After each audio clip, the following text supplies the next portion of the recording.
if the center of the ellipse is at point h comma k, is at point h comma k, ध्यान रखिए, if the center of the ellipse is at point h comma k and the direction of the axis h comma k ना, and the direction of the axis are parallel to the coordinate axis,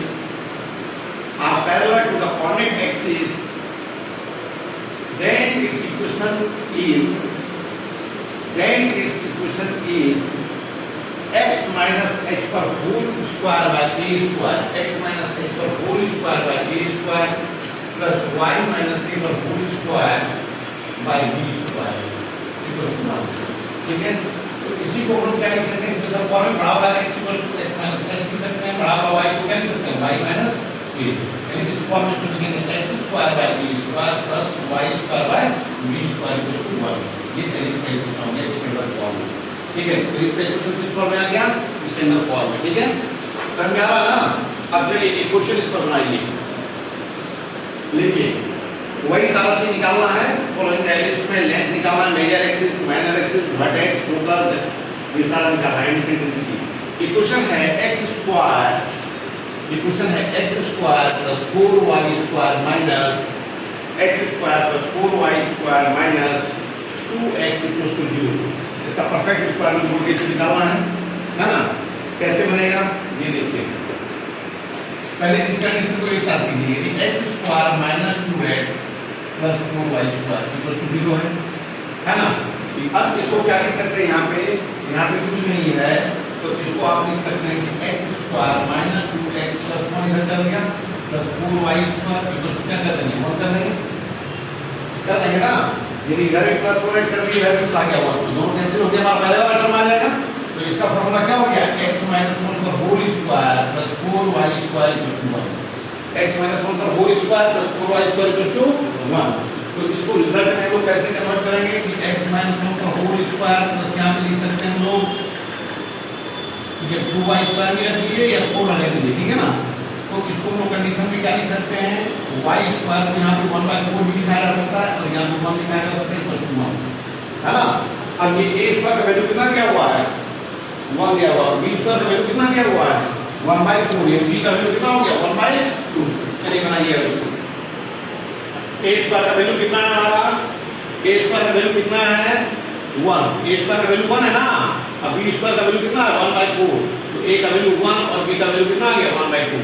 अब ये बताइए a greater than 1 है, a greater than b है ना, a greater than b में जो condition है, जो दिखाए हैं उसको फॉलो कीजिए. तो a ग्रेटर देन b में वो क्या क्या निकालना है, सबसे पहले a ग्रेटर देन b में पहला आपको निकालना है, फर्स्ट क्वेश्चन निकालना है, आपको दिया हुआ है यहाँ पे, आपको पहला क्वेश्चन निकालना है coordinate of the major and minor axis. तो मेजर और माइनर एक्सिस कैसे निकलेगा, मेजर और माइनर एक्सिस कैसे निकालेंगे, मेजर और माइनर एक्सिस कैसे निकालेंगे, निकालिए पहले मेजर और minor axis. Length of major axis और लेंथ ऑफ माइनर एक्सिस कितना आएगा, length of major axis, length of major axis निकालना है और फिर दूसरा निकालना है length of minor axis.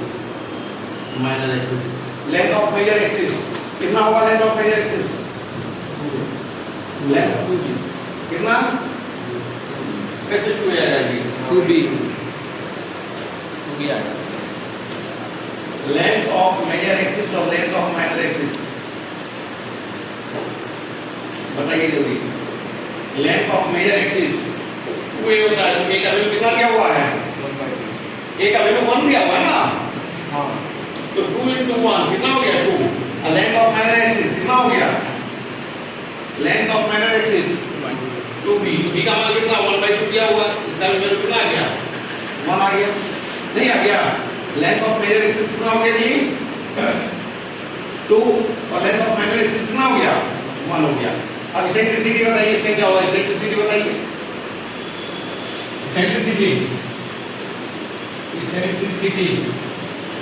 E equal to क्या होगा, रूट अंडर कितना, सेंट्रिसिटी रूट अंडर कितना 1 minus b square by a square, 1 minus b square by a square. b का वैल्यू कितना दिया हुआ है, b का वैल्यू कितना 1/2, a का वैल्यू कितना 1, तो सेंट्रिसिटी निकल जाएगा ना। चलिए सेंट्रिसिटी निकालिए, कोऑर्डिनेट ऑफ द वर्टेक्स निकालिए, कोऑर्डिनेट ऑफ द फोकी निकालिए। सेंट्रिसिटी कितना निकला इसका सेंट्रिसिटी कितना निकला, root under 1 minus b square यानी 1/4, ये रूट 3/2 निकला क्या, सेंट्रिसिटी रूट 3/2 निकल गया। अब कोऑर्डिनेट ऑफ द वर्टेक्स निकालना है, coordinate of the vertex of the new axis, coordinate of the vertex कैसे निकलेगा, coordinate of the vertex, coordinate of the vertex में x का मान क्या लेंगे -a और y का मान क्या लेंगे 0, ठीक है। a निकला ना कोऑर्डिनेट ऑफ द वर्टेक्स, तो कोऑर्डिनेट ऑफ द वर्टेक्स को निकालेंगे, coordinate of the vertex, coordinate of the vertex, x का मान कितना है -1, y का मान कितना है 0, बड़ा वाला x किसको माने हैं x -1, x -1 बराबर कितना हो गया -1, x का वैल्यू कितना हो गया 0, तो बड़ा वाला y क्या माने, y का मान 0, ये हो गया जी। कोऑर्डिनेट ऑफ द वर्टेक्स कितना निकला,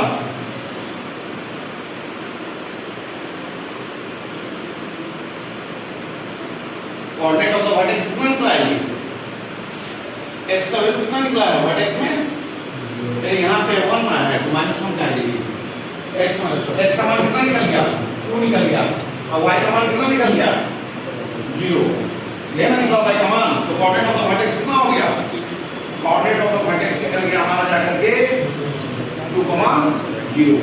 अब कोऑर्डिनेट ऑफ द फोकी निकालिए, कोऑर्डिनेट ऑफ द वर्टेक्स कितना निकला 2, 0, 2, 0 है ना, कोऑर्डिनेट ऑफ द वर्टेक्स 2, 0। अब इसके बाद निकालना है क्या आपको, कोऑर्डिनेट ऑफ द फोकी, प्रथम पढ़ लीजिए, coordinate of the foci a 0 होता है ना, तो बड़ा वाला x बराबर क्या लिखेंगे a, बड़ा वाला y बराबर क्या लिखेंगे 0, x का मान कितना है वहां पे x -1, a का मान कितना निकला हमारा, a क्या है हमारा a 1 है, सेंट्रिसिटी कितना है हमारा, सेंट्रिसिटी रूट 3/2 है, ये ना है, तो x बराबर क्या हो जाएगा रूट 3/2 + 1, ये निकला है, और y का मान कितना है y बराबर 0, यानी क्या निकला, कोऑर्डिनेट ऑफ द फोकी निकला रूट 3/2 + 1, 0, कोऑर्डिनेट ऑफ द फोकी निकल गया रूट 3/2 + 1, 0, रूट 3/2 + 1, 0 निकल